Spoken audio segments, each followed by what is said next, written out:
Hey everyone, Rob B here with Rob D, and you are listening to the Property Podcast, and it's huge news this month. The Renters Reform Bill has finally been passed. Is it the end of buy-to-let as we know it? Well, in this episode, we'll find out.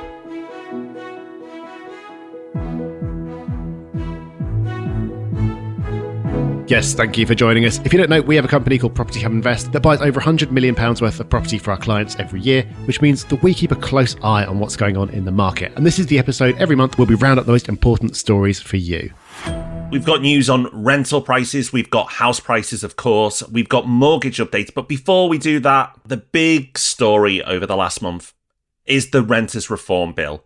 Rob, you were quick to the scene. You put a YouTube video out on this very subject, which we'll link to in the show notes. But for those who prefer the podcast format, and we do love you dearly for those who do, let's first of all just give everyone an understanding of what has happened, because there's a lot of information out there.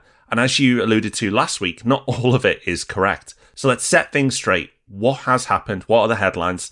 And then we can get into maybe some of the things that are being misreported as well. Yes, for sure. So the reason this has been talked about again, and this has been going on for more than a year now, is that it has now finally passed through the House of Commons. The politicians have finished arguing about it, amending it and doing all their thing. It's now off with the House of Lords. When it comes back from the Lords, it should be ready to be made law. Although there's some complications there, which we can get into in a bit. And in the latter stages of its journey through the Commons, there were three big changes that were made that are relevant and are all broadly good news for landlords. So the first one is that there is now an effective 6-month minimum tenancy. So you might remember that when this is first drafted, a tenant could move in on day one and immediately give 2 months notice. Well, that's crazy. And politicians eventually concurred that it was crazy. And so now they can't give their 2 months notice until they've been there for 4 months. So no more concern about your property just being used for short-term accommodation when you weren't expecting it to. The second change is relevant for student landlords. So something else that the bill contained was that all tenancies were going to be open-ended. So there's no end date anymore. They'll just roll on forever, which is fine unless you're trying to set up tenancies for the following September when new students move in and you can't be sure the previous ones have moved out. So again, a change was made there that said over the summer, a landlord can serve notice if they've got another tenancy lined up. But the third one is the big one. This is the one that's been reported all over the press. And as you alluded to, Rob, misreported all over the press.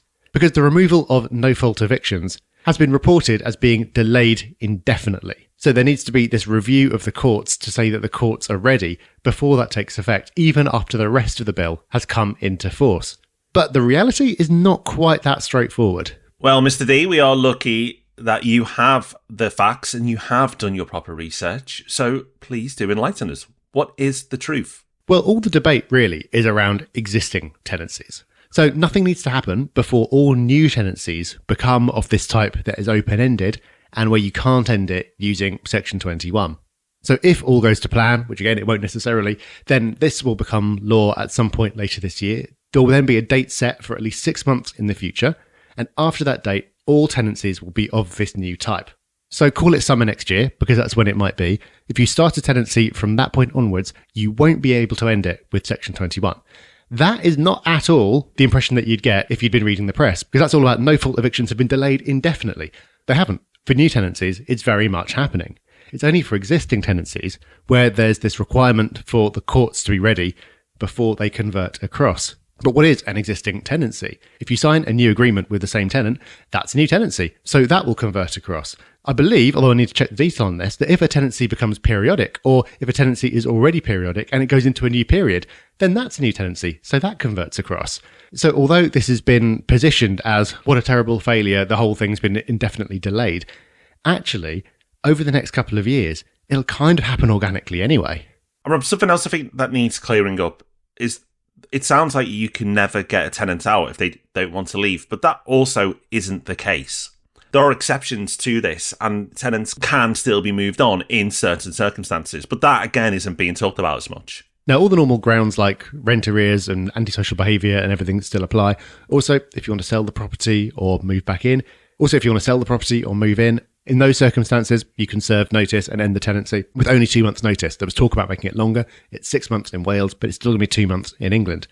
So really, the difference here that we're talking about is that in all these cases, if the tenant doesn't leave, then you'll need to go to court. Whereas at the moment, say you had a tenant in rent arrears, then if the tenancy reaches the end, you can just say, look, this is not about the rent arrears. Don't worry about that. I just want you to go for no reason. And that is supposedly quicker. But we shared a story on the podcast a few weeks ago about someone who'd used the no fault Section 21 route, and it had taken them 14 months to go through. And since that, I've heard from several other people where it's taken that long or even longer. Because if the tenant just ignores the paperwork, ignores the instruction of the court to leave, then waiting for a bailiff appointment can take months and months and months. So I'm not sure how much of a difference this is actually going to make. Because in most cases, if you've got a tenant who leaves when you ask them to leave and you've got a good reason to ask them to leave, you don't have a problem.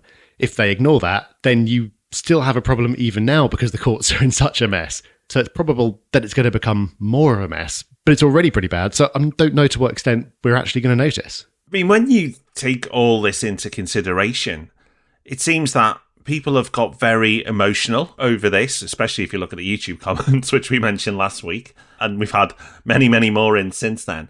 But in the grand scheme of things, if you've got a tenant that is paying their rent on time, why would you want them to leave? If they're looking after the property, there's no antisocial behaviour, they pay their rent, I'm happy for my tenants to stay. The reasons for moving them on would be things like they're being antisocial or they've stopped paying their rent, which you can still do after this bill has all gone through.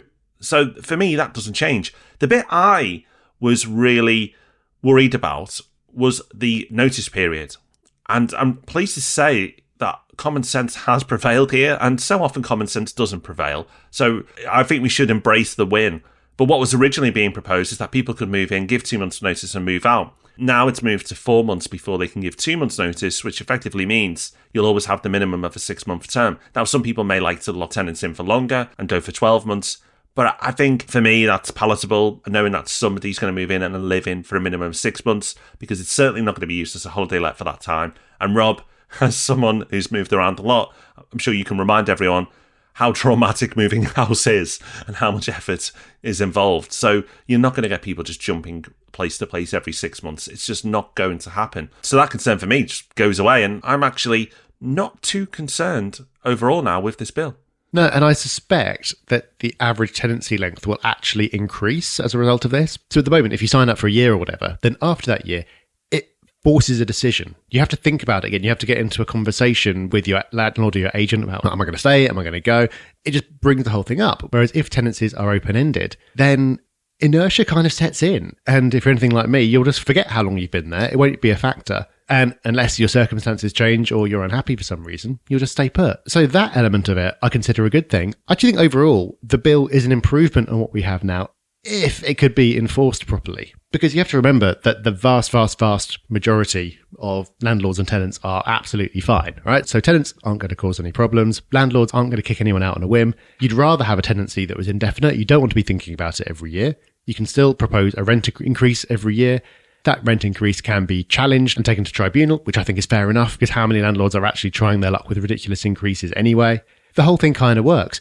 Where it doesn't work is the enforcement, and that's where it's going to be messy. But like I said, it's already messy now. And that's not necessarily a failure of law. I think it's a failure of enforcement. That's where you want landlords to be protected against the minority of bad tenants and vice versa. And that's where we're going to have problems, and we've already got problems. But it's worth mentioning as well, Rob, that the factor that could shift the timescale on this is, of course, a general election. Because if a general election is called over the summer, which seems very unlikely, but if it was, then I don't know what would happen. If they'd carry it over, if the whole thing would have to start again. If a general election happens towards the end of the year and the Labour Party comes into power, they've previously said that they will scrap Section 21 on day one, so they could just pass a law that undoes the delay bit and everything converts instantly, which sounds like a big deal, but as we've said, everything will convert itself pretty soon anyway. So I don't think that's that big a deal, but it's worth being aware of because the timing of this is all still pretty uncertain. So as we've said, the video that Rob's put together is in the show notes. It's approaching 200,000 views now, so quite a lot of people are obviously interested in this subject. And as we've said before, maybe don't stray into the comments section. All YouTube comments are the Wild West, but in particular, it's pretty wild there. But if you want to amuse yourself, maybe you can and have a little nosy. Right, house prices, Rob. We normally start here. And actually, this would be normally our leading story because house prices have moved in a direction that certainly have surprised me and seems to go against the sentiment, at least that I'm feeling, that things are improving. Because figures are showing nationwide, at least, that property prices have fallen for 2 months running, although slightly different data with Halifax. Yeah, I've given up even trying to understand what's going on here. Because when everyone was feeling pretty negative about property towards the end of last year, prices were actually growing a little bit. But now, as we've spoken about on the show several times recently in different ways, sentiment and market activity and everything is looking up. The indices show that prices are actually falling. In fact, in the latest April data, Halifax are showing a 0.1% increase, so basically flat, but not technically a fall. Nationwide showing down another 0.4%. Prices still very slightly up on a year ago, according to that nationwide data. But it's weird, Rob. I don't get it. These indices are showing prices at the point at which a mortgage is agreed. So it's not a lagging indicator like the land registry. It's not a leading indicator like asking prices. It's what's happening right now. So why are they not reflecting the other data points that we're seeing out there in the market? I think we have to be careful, and we are absolutely guilty of this, that we don't get too carried away by a month's worth of data. Yeah, okay, a couple of months, it's the beginning of a trend, but it's not collapsed. It's just a very small dip. When you actually start to look across the first half of the year, or what we've got so far, it looks like it's going to be a pretty much nothing 6 months. It looks like at the halfway point, house prices may end slightly up. We've obviously got a couple of months more of data to come, but that's what it looks like it's going to be. And if so, that's okay, because we've said so many times on the podcast, yes, you can do interesting things in a boom market and a market that's collapsed. But actually, business as usual, just modest, very insignificant climbs in property prices is a nice market to operate in. People aren't excited about investing, but people aren't scared. So for the professionals, and I consider you a professional if you're listening to a podcast like this is actually a good market to operate in. But it's not just us, Rob, who feel the sentiment. As you said, the data is reporting positivity as well. And the amount of transactions that the property market has seen in the UK have just gone up again. And that's the third month running now. And it was 1% higher than February, but that is seasonally adjusted. So if you take away the seasonal adjustment, it's actually up 20% on the previous month. But the point is, the trend is on the up. More transactions are being done. And that's also reflected in the number of mortgages that have been approved in the UK as well. Both the activity in the mortgage market and just general transactions was down quite significantly last year, but it's starting to climb again. Yeah, I think you're right. We are thinking about this so much that we're probably overthinking it, and looking at a month's worth of transaction data is not helpful. And in general, I know this is not what you're supposed to do, but I find sentiment to be a more reliable indicator than data anyway. I know that goes completely against everything, but when we're out talking to lots of developers, talking to lots of investors, talking to brokers, doing lots of deals, put that all together and you pick up on the mood of the market. Obviously, you can't do that from one conversation. You can't change your mind every time you talk to a new person, but put it all together. And personally, I find that more useful as a guide for what's happening than what a single data point from Nationwide or Halifax is saying. And that's why I like the monthly report that Rick's puts out, because this is basically people's opinions at scale. It's going out to surveyors and saying, how are you feeling? And they turn that into a number and plot it month by month. And that Rick sentiment number is more positive than it has been for years. So I'm with you, Rob. I think we're probably talking about the data a bit too much. Well, let's not break a habit of a lifetime, right, Rob? So let's have a look at mortgage rates now. So not necessarily data, but linked to data. So interestingly, we've been reporting over the last few months that mortgage rates have been decreasing, and that absolutely has been the trend. But recently, some lenders have actually increased their rates. What's interesting is the perception now is that base rates cuts are going to come, but not as soon as everyone expected. And that is now moving the mortgage market slightly up. Not aggressive climbs, but just, again, a slight change in trend that was expected. On the base rate cuts, Rob, I actually agree. And I think that cuts will come, but maybe not as fast as some people had expected even a month ago. A month ago, we felt that it was imminent, like it was going to happen any moment now. The Bank of England was going to make that move, and they still might. But I can see a world where that doesn't happen immediately. And I've been consuming a lot of videos and reading up a lot on investors and super investors in America and their thoughts on the market. And these are billionaires or people who run funds and that have billions of dollars in play. And why do I spend my time looking at America? Well, we tend to follow what America does. And the general consensus, at least at the stuff I'm consuming, is that inflation still needs to be controlled. And it hasn't yet. And the inflation data over the last month or so hasn't fallen as much as people have expected. So to put a rate cut in now could be borderline reckless, as inflation isn't where it needs to be. So holding it for a little while longer, subduing it a bit further, seems to be, at least with these super investors, thinking of how we should proceed forward. And I think we'll follow the same path in the UK. Well, there is, in fact, a Bank of England rate-setting meeting today on the day this podcast goes out. We're recording this podcast the day before it goes out, so we don't know what that decision is going to be. I think it's almost certain that they'll be holding rates where they are. If not, then forget everything we've been talking about for the last 5 minutes.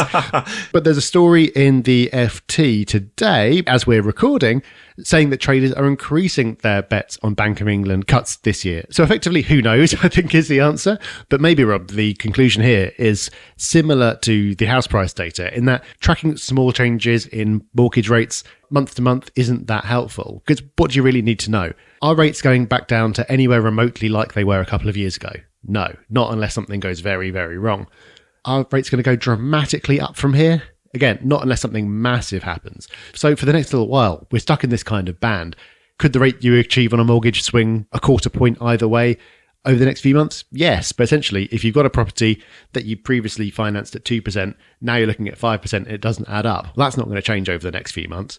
But if you're doing a new deal based on today's mortgage rates and it adds up at today's mortgage rates, well, that's great, because unlike for the last 15 years, where rates were certain to go up rather than down, now we're saying, we don't know when it's going to happen, but balance of probabilities, they're going to come down a bit at some point. So if a deal adds up today, at some point in the future, whether that's 3 months, 6 months, 12 months, 2 years, it's going to add up just as well, if not better. I'm going to give myself an out, Rob, because I've got nervous now. So what I will say is that I do think the Bank of England and the Fed, because we're both due elections, will come under increasing political pressure to make a cut, even if it's just once, just so the current leadership in both countries can say, haha, look, we are now seeing cuts. Even if it's not the right thing to do or the right time, I can imagine that political pressure privately being heaped on the Bank of England and the Fed. I think, though, that it won't happen this month, and I don't think it should happen this month. But what I think will be interesting is the Bank of England's commentary on their decision, and we will bring you news of that and our thoughts on it in next week's podcast. Okay, are you confident enough you covered all your options now? Do you want to say anything else, or can we move on to rents? I mean, I haven't covered rates going up, so just in case, the governor looked a bit grumpy last week, so you never know, he might put them up. So there you go. Now I truly have all bases covered. Perfect. Can't possibly be wrong. So finally then, Rob, let's talk about rents. Because for me, there's something interesting lurking in the data. Because if you look at the headline of the Rightmove Rental Trends Tracker, which sure you do, I know I do every month, then it shows that rents over the last year have risen really, really fast still. Rents 8.5% higher than last year. But if you scroll down to page 2, it shows you how this breaks down quarterly. And what it shows you is that basically all the growth was in quarter 2 and quarter 3 last year. If you look at the last quarter of 23 and the first quarter of 24, there's only been a 1% increase in asking rents combined across those 2 quarters. So what this is suggesting to me, Rob, is that rents might be peaking for now. We may be hitting a ceiling. It's possible, and the data suggests that's the truth. It's interesting because I'm sure you feel this way, Rob, and people listening feel this way, that personally it feels like rents are still going up. But when my rental agreements are coming through for renewal, it's been at least 12 months since I've looked at the rents. So they have gone up. They have. It's the agreements that are being done now and how they will look in 12 months' time, which is the interesting thing. But every time I'm reviewing rents currently, it's up, and in some cases up significantly. So the data may not feel like the reality for a lot of investors who are listening to this podcast, but it's actually the agreements that you're doing now and how they will look in 6-12 months' time. That's going to be interesting.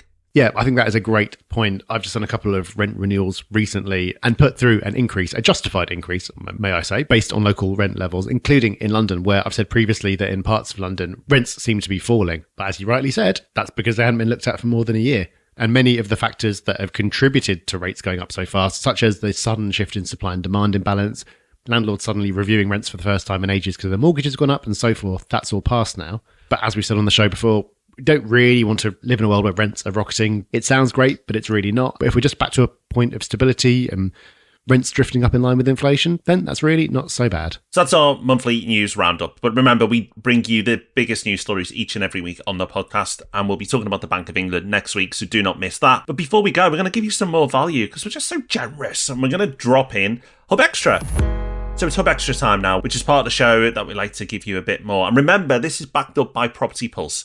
If you have not taken the time yet to sign up to Property Pulse, you are absolutely bonkers. We all get loads of emails, myself included. But Rob D writes this email, and not because I have to, I do read this email every week. There's lots that I won't, but this one I definitely do. And it's just a short email bringing you the most important stuff in the property world each and every week. It's well worth signing up. And the cost, well, my dear listener friend, of course it's free. So go to propertyhub.net/pulse. But that is not this week's Hub Extra. This week's Hub Extra is a bit of an unusual one, but I think it could make a huge difference to a lot of our listeners. And that is Dial a Pilot. Now, if you have a fear of flying or you know somebody who does, then this Hub Extra could be a brilliant resource. Now, this resource came from producer Dan, who asked me to make him sound tough on the podcast when I reported this. So while he was doing some press-ups, he was thinking about a slight uncomfortableness he has with flying. But the point is, he started to do research to overcome that fear. And I've got a story relating to that as well. I think it's really interesting that he took this approach.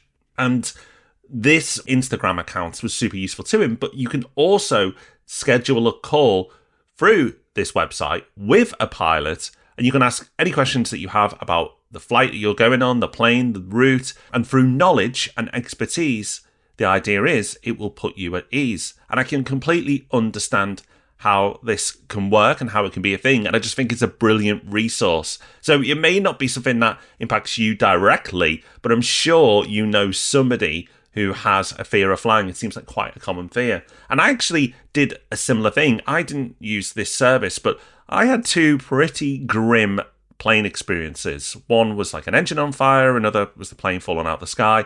I won't go into all the details. Obviously, I survived. This isn't AI.